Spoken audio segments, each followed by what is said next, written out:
Crypto वालों के लिए 2023 की शुरुआत तो बड़ी अच्छी रही है। मार्केट में बड़ा पंप हमें देखने को मिला है। पिछली दो वीडियोस मैंने इसी पे की थी, लेकिन आगे 2023 में क्रिप्टो मार्केट कैसे रहने वाली है ये जानना भी बड़ा इंपॉर्टेंट हो जाता है। एंड आज मैं इस वीडियो में इसी बात पर फोकस करूंगा। एक्चुअली यूएस से एक बड़ी खबर आ रही है, बड़ी इंपॉर्टेंट खबर है। इवन दो इस वक्त मतलब इंडिया में इस पर इतना फोकस नहीं हो रहा है। खबर यह है कि अमेरिका अगले 5 महीनों में अपनी डेप्थ सीलिंग को हिट करने जा रहा है। यानी जितने भी यूएस गवर्नमेंट के खर्चे हैं इन टोटल, अब जून के बाद यूएस गवर्नमेंट के पास उनके पेमेंट करने के लिए पैसे यानी डॉलर्स नहीं होंगे। यूएस अपनी 31.4 ट्रिलियन डॉलर्स की डेब्ट सीलिंग हिट कर जाएगा। एंड अगर इसको बढ़ाया नहीं गया तो यूएस को काफी दिक्कतों का सामना करना पड़ सकता है और इसका बड़ा इंपैक्ट क्रिप्टो इंडस्ट्री पर भी पड़ने वाला है। एंड इसके बारे में आपको पता होना चाहिए और इसीलिए आज इस वीडियो में आसान भाषा में यह समझेंगे कि इस बड़ी खबर का असर क्रिप्टो मार्केट पर क्या होगा, अगले 6 महीनों में यूएस कितनी दिक्कतें फेस कर सकता है, और यह सब समझा रहे हैं बेटनिंग founder Kashif Raza. Welcome to अनगेट। काशिफ भाई, बड़ी इंपॉर्टेंट खबर आई है। ग्लोबल लेवल पर यूएस 31 ट्रिलियन डॉलर की डेब्ट सेलिंग हिट करने जा रहा है। सो आप ये आसान भाषा में समझाएं कि ये डेब्ट सेलिंग क्या होती है एंड इस खबर का इंपैक्ट क्रिप्टो इंडस्ट्री पर क्या होगा, क्रिप्टो इन्वेस्टर्स पर इसका इंपैक्ट क्या पड़ेगा। देखिए, मैं हमेशा से आपको एक चीज समझाता ही आया। हमने पिछले भी पास्ट वीडियोस में भी बात करी। आप ये समझिए कि कोई भी पर्टिकुलर देश चलता कैसे है। देश को समझने से पहले आप उसको ना अपने घर पे इस एग्जाम्पल को लागू करिए।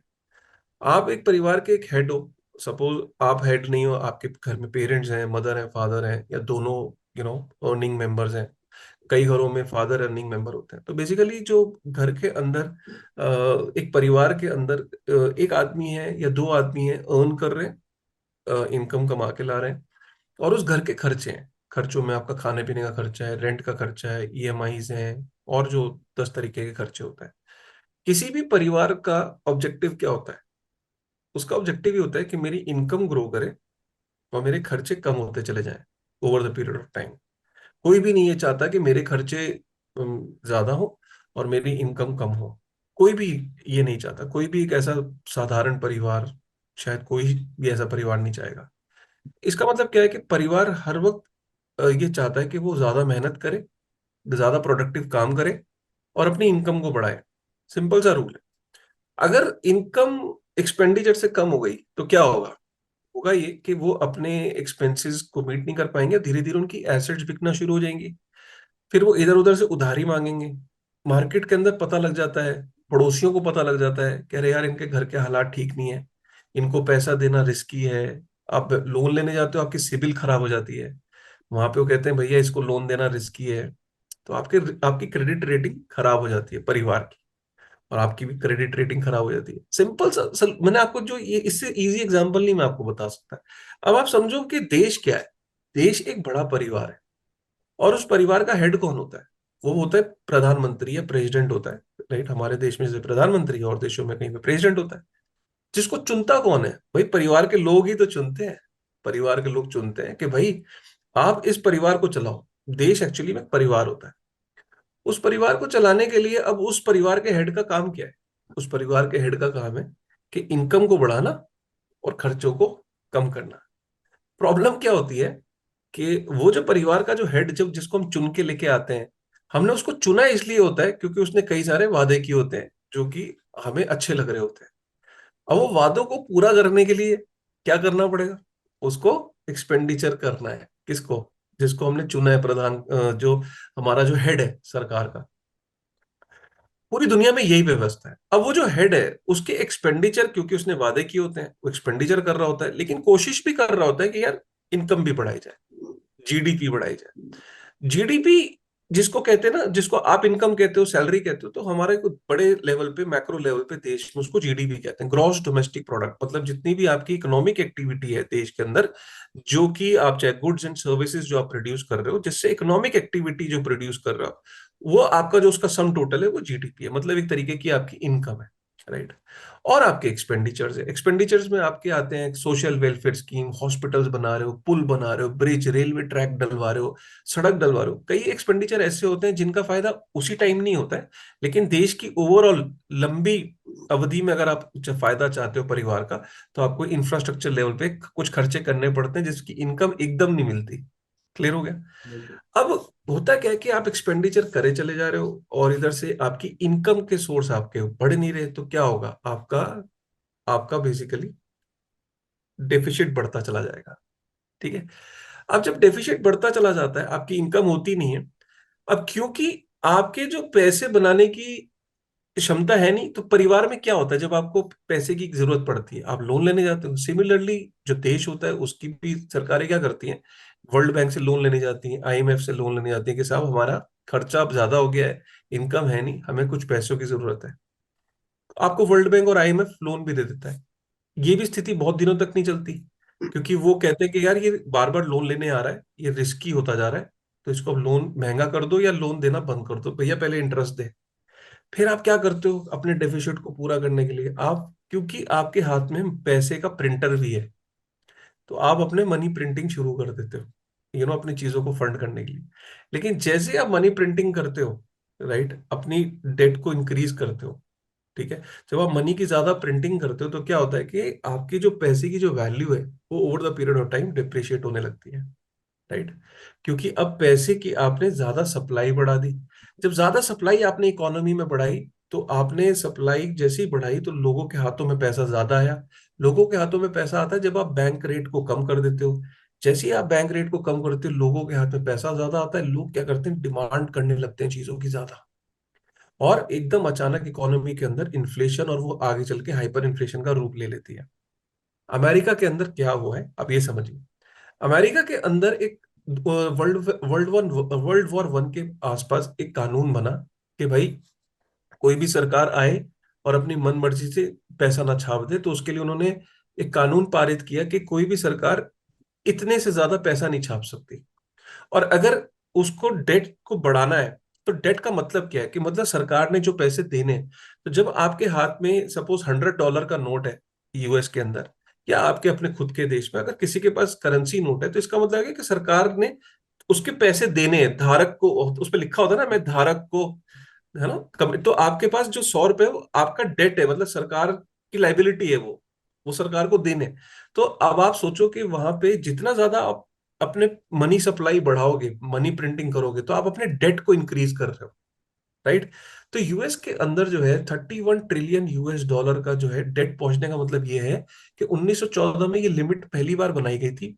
लेकिन इसमें यह कि जब ये लिमिट बढ़ाने की बात होती है, तो इसमें रिपब्लिकन्स और डेमोक्रेट्स को अग्री करना पड़ता है।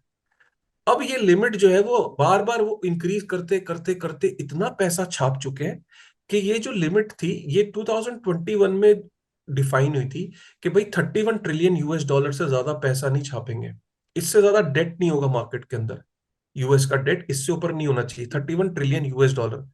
अमेरिका जो है अपनी डेट लिमिट को क्रॉस करने कर गया है, ये समझो टच कर गया है। उसके पास सिर्फ जून 2023 तक के पैसे बचे हैं। इसके बाद उस ये इस डेट सीलिंग के बाद वो एक्स्ट्रा पैसा प्रिंट नहीं कर सकता कानूनी तरीके से, क्योंकि ये वहां पे एक सीलिंग है, इससे ऊपर पैसा नहीं प्रिंट कर सकता। अब इससे ऊपर पैसा प्रिंट नहीं कर सकते का मतलब ये है कि अमेरिका के अंदर जो उनके पेंशन फंड्स हैं, उनके वेलफेयर फंड्स हैं, उनके इंफ्रास्ट्रक्चर से रिलेटेड जो काम है, उनके जो अपने गवर्नमेंट एम्प्लॉयज की सैलरीज हैं, अपने इंश्योरेंस से रिलेटेड जो फंड्स हैं, अपने इंटरेस्ट की जो पेमेंट्स हैं, मतलब सोचो कि आमदनी है नहीं, खर्चा आगे पड़ा है, और मैं अपने डेट सीलिंग को रेज नहीं कर सकता। सिर्फ जून 2023 तक के पैसे बचे हैं अमेरिका के पास। अमेरिका को जून 2023 के बाद अगर पेमेंट करनी है अपने अपने एक्सपेंडिचर्स को जो वो उनकी पेमेंट्स है, हर महीने की जो कमिटमेंट्स है, उनको पूरा करने के लिए उनको रिपब्लिकन्स को कन्विंस करना है कि भैया इस डेट सीलिंग को बढ़ा दिया जाए। डेट सीलिंग को रिपब्लिकन्स पहले ही बोल चुके हैं कि हम नहीं बढ़ने देंगे। जून 2023 एक बहुत इंपॉर्टेंट मोमेंट है हिस्ट्री के अंदर, जिसमें दोनों डेमोक्रेट्स और रिपब्लिकन्स के बीच में दिन प्रतिदिन लड़ाई होती चली जाएगी। डेमोक्रेट्स कहेंगे सीलिंग बढ़ाओ, रिपब्लिकन्स कहेंगे हम सीलिंग को बढ़ने नहीं देंगे। काशिफ भाई, अगर ये डेब्ट सीलिंग नहीं बढ़ती है तो फिर आगे क्या होगा? यूएस क्या दिक्कतें फेस करेगा एंड दूसरे देशों पर इसका क्या इंपैक्ट होगा, जरा ये भी समझाएं। अगर सीलिंग नहीं बढ़ी तो क्या होगा, अमेरिका अपने इंटरेस्ट पेमेंट्स पे डिफॉल्ट कर देगा। अमेरिका अपने पेंशन फंड्स की पेमेंट नहीं करेगा। जैसे प्रोविडेंट फंड होता है ना, तो वैसे अमेरिका की सोशल सिक्योरिटी स्कीम्स हैं, हेल्थ फंड्स हैं, वहां पे मेडिकल इंफ्रा है, अनएम्प्लॉयमेंट का भत्ता मिलता है अमेरिका में, 1200 1800 डॉलर, $1000, वो बंद हो जाएगा। तो होगा क्या, बहुत सारे लोग एकदम सड़कों पे आ जाएंगे, गरीबी हो जाएगी, स्टॉक मार्केट्स डिफॉल्ट हो जाएंगी, क्योंकि मार्केट के अंदर अचानक ये पैनिक आएगा कि यार अमेरिका जो है वो अपने पेमेंट्स पे डिफॉल्ट कर रहा है, उसके यहाँ पैसे नहीं बचे। ये वही वाली बात हो गई कि आपके पड़ोसी को पता लग गया कि आपके घर के हालात ठीक नहीं है, तो आपकी रेटिंग गिर जाती है, सिविल रेटिंग गिरा देता है। अमेरिका की रेटिंग्स गिर जाएंगी, मूडी से लेके हर रेटिंग वाली एजेंसियों की रेटिंग गिरा देगी। तो ये कारण है कि ये जून 2023 एक बहुत इंपॉर्टेंट वो है। अब सपोज करो कि रिपब्लिकन्स मान जाते हैं, एक स्थिति लेते हैं कि रिपब्लिकन्स भी अमेरिकन ही हैं, अमेरिका की प्रेशर बनेगा कि अमेरिका को हम की इमेज को हम गंदा नहीं कर सकते पूरी दुनिया के सामने, चलो हम डेट सीलिंग को रेज कर देते हैं। और पास्ट में यही हुआ है, जब डेट सीलिंग को ये रेज करेंगे 31 ट्रिलियन से इसको ले जाएंगे, सपोज करो 40 ट्रिलियन ले गए, अरे तो तुमने पैसे को तो इसका मतलब मार्केट में और सप्लाई बढ़ा दी ना, तब भी तुम नुकसान में हो। क्यों? क्योंकि जब तुमने पैसे की सप्लाई अब तुमने कर दी कि 31 ट्रिलियन से अब कर दिया 40 ट्रिलियन, सोचो तुमने मार्केट के अंदर 7 8 ट्रिलियन और पैसे प्रिंट करने की इजाजत मिल गई अब तुम्हें। तो जब तुम मार्केट के अंदर और पैसा पंप करोगे और पैसे को भेजोगे तो क्या होगा, लोगों के हाथ में फिर पैसा आएगा, फिर से मार्केट के अंदर जो इन्फ्लेशन कंट्रोल करिए वो इन्फ्लेशन फिर आउट ऑफ कंट्रोल होती चली जाएगी। और जो इसका इफेक्ट बिटकॉइन और स्टॉक मार्केट पे क्या होगा वो मैं आपको आगे बताऊंगा। लेकिन ओवरऑल अगर सीलिंग को नहीं बढ़ने देते तो भी प्रॉब्लम है, बढ़ने देते हैं। और सीलिंग को बढ़ने दें तो भी प्रॉब्लम है। सीलिंग को रिपब्लिकन्स क्या कह रहे हैं कि तुम अपने खर्चों पे लगाम लगाओ, हम सीलिंग को बढ़ने नहीं देंगे, तुम अपने तुम्हारे खर्चे बहुत ज्यादा हैं, डेमोक्रेट्स को बोल रहे हैं, तुम अपने खर्चों पे लगाम लगाओ। खर्चों पे लगाम कैसे लगाएं? ये जो फियाट की गेम है ना अयाज भाई, फियाट की गेम इतनी इतनी नशा की तरह है कि आज अमेरिका कितने सारे अनवांटेड वॉर्स को फंड कर रहा है। तो वो उसने दुनिया में ऐसे कितने देश है जहां पे उसने अपनी टांग अड़ा रखी है, जहां उसकी मिलिट्री पावर, उसके उसकी शिप्स, उसके जहाज, उसके एयरबेस, उसके डिफेंस, हर जगह उसने अपनी मिलिट्री बेस को सिचुएट कर रखा है। उसका डिफेंस बजट आप देखो कितना ट्रिलियंस में है। तो ये होता क्या है कि जब आप एक पावर के नशे में होते हो तो आप अनवांटेड चीजों को, क्योंकि पैसे का जो प्रिंटर है वो तो आपके हाथ में है ना, और यूएस का जो डॉलर है उसकी डिमांड पूरी दुनिया में है, तो उसको पता है कि मैं जितना मर्जी प्रिंट करूं वो एब्जॉर्ब होता चला जाता है, क्योंकि दुनिया के अंदर डॉलर की डिमांड है। जिस दिन लोगों को या कंट्रीज को ये लगा कि अमेरिका के डॉलर की अब कोई वैल्यू नहीं है और उन्होंने डॉलर को सेल करना, अभी क्या डॉलर की बाइंग होती है, हर कंट्री ये चाहती है कि मैं अपनी करेंसी देके डॉलर को अपने रिजर्व में रखूं, dollar is a reserve currency. जिस दिन देशों के अंदर ये हो गया कि डॉलर को सेल करना शुरू कर दिया देशों ने, तो उस दिन डॉलर की कोई मांगने वाला नहीं होगा।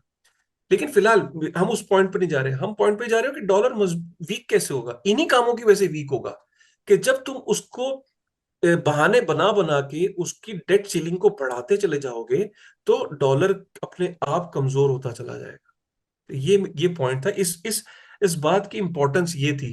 आई एम श्योर कि आपके जो व्यूअर्स हैं उनको इस बात की इंपॉर्टेंस समझ में आई होगी, इस न्यूज की इंपॉर्टेंस समझ में आई। एग्जैक्टली काशिफ भाई, it's an important update and आपने इसको बड़े आसान भाषा में मैं कहूँगा समझाया है। अब आप ये भी बताएं कि क्रिप्टो मार्केट पर इसका क्या इंपैक्ट होने वाला है, बिकॉज ये सीधे हमारे व्यूअर्स से रिलेटेड है।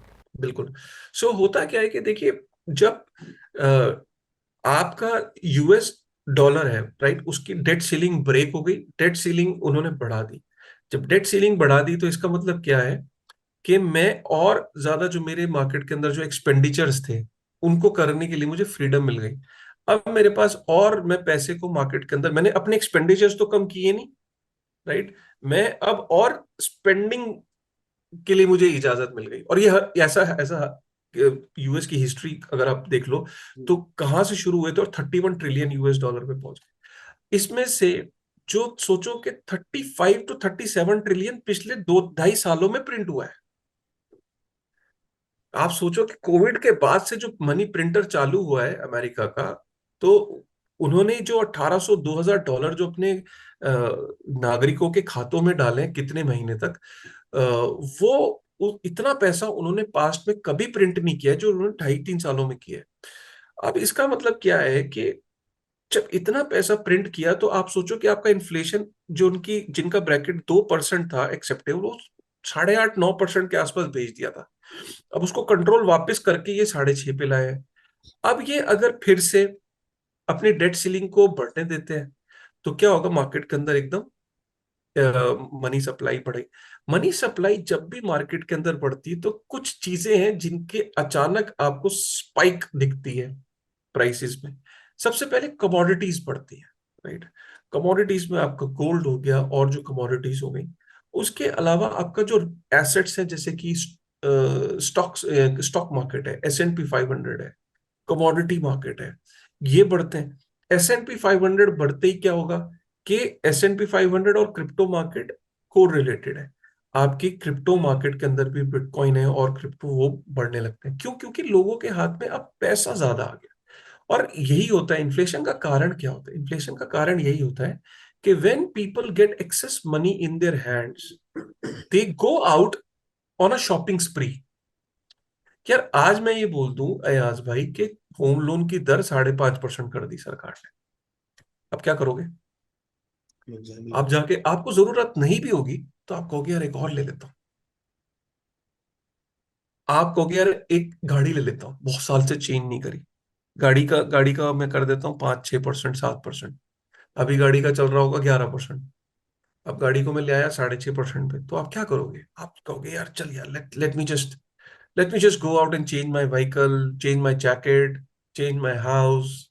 बट एक ट्रिप पे चलते हैं, चलो पर्सनल लोन लेके हॉलीडे ट्रिप मार आते हैं, आगे पता नहीं क्या हो, होम लोन। तो हम लोगों की क्या होता है कि हम जैसे ही हमारे हाथ में पैसा ज्यादा आता है, क्योंकि पैसा अपनी वैल्यू को साल दर साल उसकी वैल्यू लूज हो रही है, तो हम फ्यूचर की कंजम्पशन को आज जीना चाहते हैं, राइट। हम आज करना चाहते हैं फ्यूचर की कंजम्पशन को, क्योंकि मुझे पता है कि मेरे फ्यूचर में जो चीज है वो महंगी हो जाएगी। तो मैं क्या करता हूं, मैं आज उसको कंज्यूम करने लगता हूं।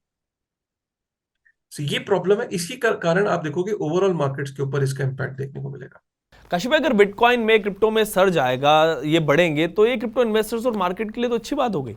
यूजर्स को एक बात ये समझनी चाहिए कि कोई पर्टिकुलर न्यूज के बेस पे क्रिप्टो के अंदर बेट लेना एक बहुत बेवकूफी की चीज है। जैसे सपोज ऐसी न्यूज आती रहेंगी, अगर कोई अच्छी न्यूज आई, कोई पॉजिटिव बुरी न्यूज आई, कोई अच्छी न्यूज आई, कोई बुरी न्यूज आई, और सारी न्यूज का जैसे फाइनेंशियल मार्केट्स पे फर्क पड़ता है, क्रिप्टो पे भी फर्क पड़ता है।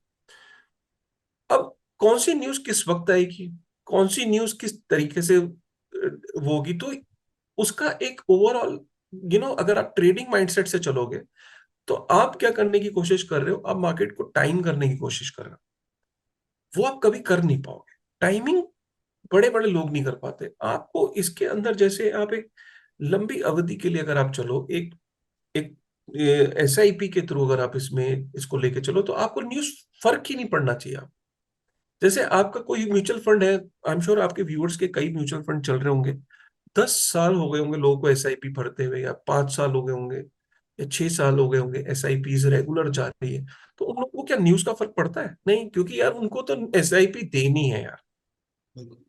तो वैसे ही अगर आप SIP के थ्रू अगर इसमें थ्रू चलो, और क्रिप्टो में थोड़ा SIP का मतलब सिर्फ थोड़ा डिफरेंट ये हो जाता है कि अगर डिप है तो उस टाइम पे आप ज्यादा एलोकेट कर सकते हो, क्योंकि डिप वाले साल और फिर बुल मार्केट के, क्योंकि इसमें वेरिएशन बहुत होता है, इसमें वॉलेटिलिटी बहुत है। तो आपकी लोअर साइड पे जब है, जब 80% करेक्शन पे चल रहा है कोई चीज, या 70%, 75%, तब आपका एक सेंसिबल ये लगता है कि चलो SIP मेरा ये फिक्स्ड बजट था, थोड़ा सा मैं एलोकेट कर सकता हूँ extra. That is the only way you can do it. आप ये सोचोगे कि टाइमिंग में जून 2023 की वेट करता हूं, अब मैं इसकी वेट करता हूं उसकी। न्यूज आपको सिर्फ एक डायरेक्शन दे रही है। न्यूज आपको ये बता रही है कि ओवरऑल जो दुनिया के अंदर एक जो करेंसीज हैं उनके बहुत बुरे हाल होते जा रहे हैं। उसकी वजह यह है कि इन्फ्लेशन, अगर आप अपने पड़ोसी मुल्क में भी देखें, वहां पे भी इस टाइम हालात बहुत खराब है। आप यूरोप के अंदर देखिए, वहां पे आपके हालात खराब है। आप कहीं पे भी अगर आप नजर घुमा के अगर आप देखेंगे, तो आप ये देखेंगे कि जिस हिसाब से पैसा प्रिंट किया है सरकारों ने पास्ट में, स्पेशली आफ्टर कोविड, उसके आफ्टर इफेक्ट्स देखने को मिल रहे हैं। और हमने देखा कि यूएस डॉलर कितना मजबूत हो गया, यूएस डॉलर के सामने बाकी करेंसीज कितनी डीवैल्यू हो गई। और इसका इफेक्ट हमें डेवलपिंग कंट्रीज में खासकर इसलिए देखने को मिल रहा है क्योंकि डेवलपिंग कंट्रीज के अंदर जो जीडीपी है और जो उनके इंपोर्ट एक्सपोर्ट्स हैं वो बढ़ नहीं रहे, लेकिन इंपोर्ट्स में बढ़ रहे हैं। इंपोर्ट में आज देखो पेट्रोल डीजल के दाम, क्योंकि रशिया यूक्रेन की लड़ाई का इम्पैक्ट की वजह से किस हालातों में है। और सारा का सारा ये जो पूरी दुनिया के अंदर आप देख रहे हो तो GDP to debt to GDP ratio जो है वो बढ़ती चली जा रही है। डेट टू जीडीपी रेशियो भी मैं आपको बता देता हूँ कि आपकी खर्चे कितने हैं और आपकी आमदनी कितनी है उसका रेशियो। तो डेट टू जीडीपी रेशियो कुछ नहीं है, कोई रॉकेट साइंस नहीं है। तो सीधी सी बात है, एक देश के खर्चे कितने हैं और जैसे कि मैं आपको एक एग्जांपल बताऊं, अमेरिका का एक्सपेंडिचर डेट कितना है, देनदारी कितनी है, 31 ट्रिलियन यूएस डॉलर। और उनके आमदनी कितनी है, जीडीपी कितनी है, 23 ट्रिलियन यूएस डॉलर। तो रॉकेट साइंस नहीं है ना। डेट, देनदारी 31 ट्रिलियन, जीडीपी 23 ट्रिलियन, ये 10 ट्रिलियन का गैप है कि नहीं, बताओ। बिल्कुल। अब ये जो 10 ट्रिलियन का गैप है, इसका मतलब ये कि मैं नेगेटिव में हूं। अमेरिका जैसा देश 10 ट्रिलियन के नेगेटिव में है। और अगर आप जापान की बात करो तो 250% का जीडीपी टू डेट रेशियो है, मतलब 250% ज्यादा लाइबिलिटी है। वेनेजुएला की बात कर लो 350%, लेबनान की बात करो 180%, यूएस की बात करो 128%, इंडिया की बात करो 80-82%। तो इसका मतलब ये है कि दुनिया के अंदर हर देश के साथ ये प्रॉब्लम है, डेवलप्ड देशों के साथ ये प्रॉब्लम है कि खर्चा ज्यादा आमदनी कम। तो डेवलपिंग नेशंस की तो हालत और भी ज्यादा खराब है। ओके, सो काशी भाई, अगर मैं जनरली बात करूं तो इतना बड़ा इवेंट होगा ये डेप्थ सीलिंग हिट करने वाला यूएस के लिए, सो इससे क्रिप्टो मार्केट को क्यों नुकसान नहीं होगा? लॉन्ग टर्म में क्या कोई प्रॉब्लमेटिक सिचुएशन पैदा नहीं होगी? डेट सीलिंग अगर बढ़ रही है तो क्रिप्टो मार्केट को नुकसान इसलिए नहीं होगा क्योंकि जब आप मनी की प्रिंटिंग कर रहे हो, ठीक है, और आपकी रिस्कियर एसेट्स और कमोडिटीज भी जैसे कि मैंने बताया वो बढ़ेंगे, ठीक है। और जैसे जैसे डेट सीलिंग बढ़ती चली जाएगी तो दुनिया भर में जो अलग अलग देश हैं, उनकी जो छोटे छोटे देश हैं खासकर, वो डॉलर डॉलर के सामने उन करेंसीज की वैल्यू और ज्यादा कमजोर होती चली जाएगी दिन प्रतिदिन। क्योंकि डॉलर के साथ क्या है कि डॉलर जितना मर्जी प्रिंट, क्योंकि डॉलर वर्ल्ड रिजर्व करेंसी है तो डॉलर की डिमांड अभी भी बहुत है। काफी सारे जैसे देखिए, वो प्रिंट कर रहे हैं और वो एब्जॉर्ब हो रहा है। एब्जॉर्ब कैसे हो रहा है? क्योंकि बाकी दुनिया में सारे देश डॉलर को रिजर्व में चाहते हैं। अगर डॉलर इतना ज्यादा पैसा प्रिंट होने लगा और एक टाइम पे ऐसा हुआ कि डॉलर की जो बाइंग परचेजिंग पावर है, आज अगर यूएस के अंदर अंडे का जो क्रेट है वो 6 गुना रेट बढ़ गया उसका, ठीक है, पिछले कुछ सालों में। तो अगर डॉलर इतना ज्यादा प्रिंट होगा और इतनी ज्यादा वो अपने आप को डी वैल्यू कर देंगे, डीबेस कर देंगे, तो पूरी दुनिया के अंदर लोग क्या कहेंगे कि यार dollar is turning out to be a worthless currency because dollar की परचेजिंग पावर डिमिनिश हो रही है, डिबेस हो रही है। और अगर इसलिए डॉलर की डिमांड ज्यादा है कि आज डॉलर के लिए कोई ऑल्टरनेटिव भी नहीं है। लेकिन कल को सपोज करिए कि रशिया और चाइना का एक्सपेरिमेंट है, stable coin backed by gold का एक्सपेरिमेंट चल पड़ता है एक एग्जांपल के तौर पे, तो अचानक जैसे कोई ऑल्टरनेटिव आया और अगर वो अच्छा रन कर गया तो आप देखोगे कि दुनिया उस ऑल्टरनेटिव की तरफ भागना शुरू कर देगी, राइट। तो stable coin backed by gold, right. और इस तरीके से क्या है कि फ्यूचर के अंदर आप ये जो सिनेरियो देख रहे हो, आप इधर अर्जेंटीना और ब्राजील को देख रहे हो कि वो आपस में मिलके एक करेंसी, और कह रहे हैं कि लैटिन अमेरिका पूरा मिलके एक करेंसी कर लो। इधर से यूरोप एक करेंसी करने को कह रहा है, इधर से Russia China gold backed stable coin की बात कर रहा है, इधर से यूएस डॉलर जिस हिसाब से पैसे को प्रिंट कर रहा है वो अपनी वैल्यू डी वैल्यू कर रहे हैं, राइट। तो आने वाला टाइम बहुत इंटरेस्टिंग है। करेंसीज को लेके आप इस पे नजर रखिए क्योंकि पूरी दुनिया भर में जो इसका जो इम्पैक्ट है, यूएस डॉलर को अगर कंट्रीज ने रियलाइज कर लिया कि इसको वर्ल्ड रिजर्व करेंसी का हक नहीं मिलना चाहिए, और ये consensus by the way grow करता जा रहा है कि रशिया और चाइना तो इस कंसेंसस पे हैं ही, अगर इंडिया ने भी ये अग्री करा कि नहीं, हाँ, यूएस डॉलर के ऊपर रिलायंस को अगर कम किया, और उन्होंने अगर रशिया और चाइना की गोल्ड बैक स्टेबल कॉइन में अगर विश्वास जताया, सोचिए, राइट। तो ये आने वाला टाइम जो है वो बहुत इंटरेस्टिंग है।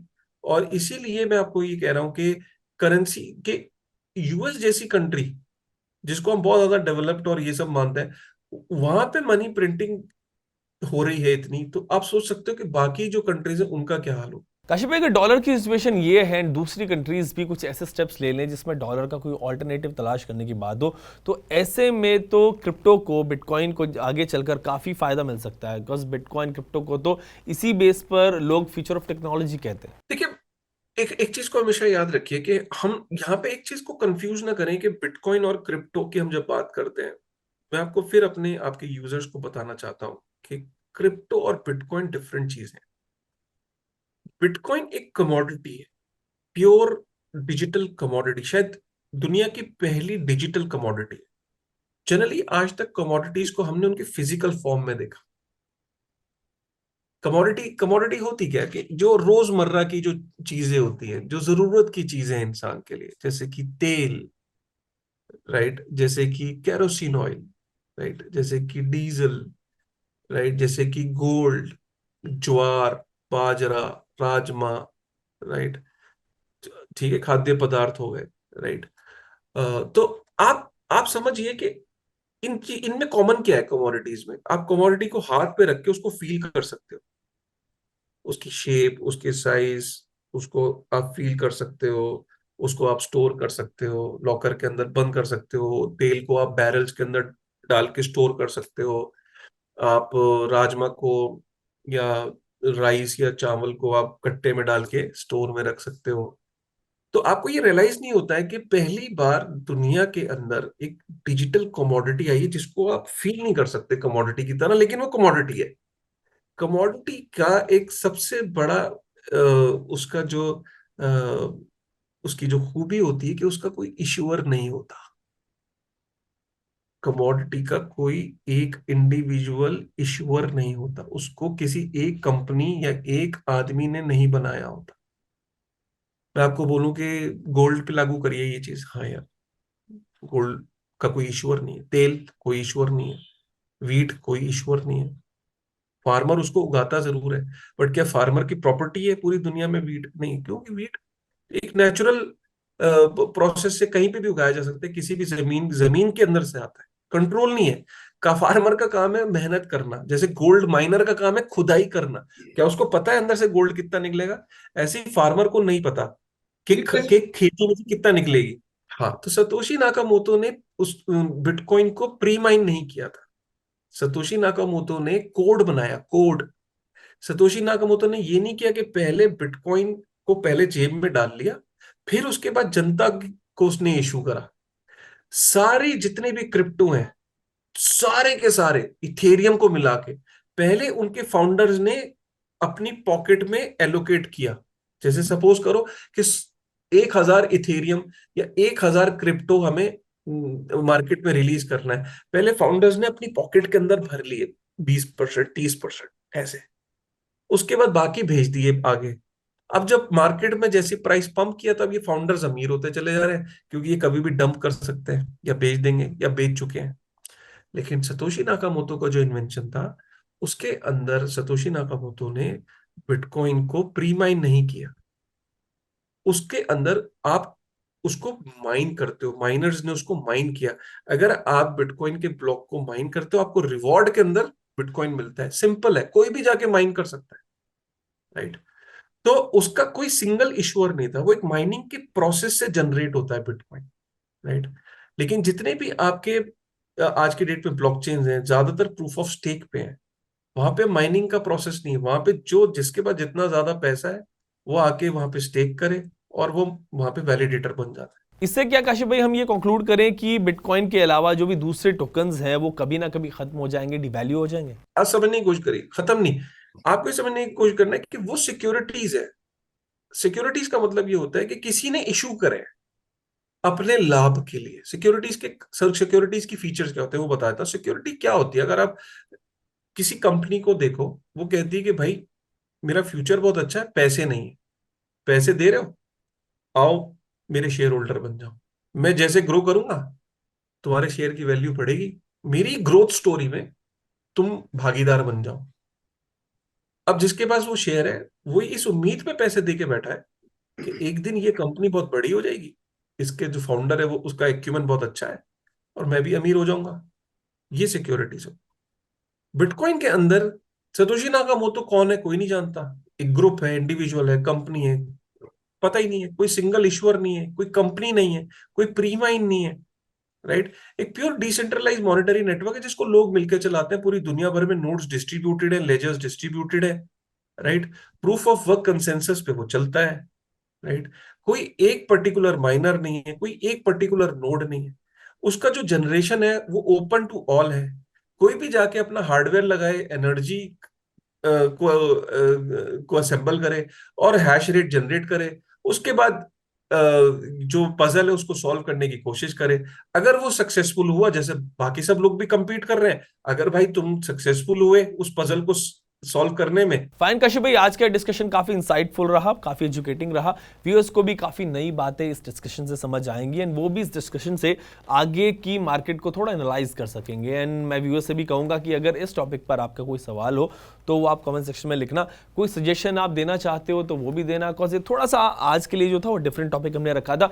फिर नेक्स्ट वीडियो में आपसे मिलता हूं, तब तक के लिए take care and keep watching uncut.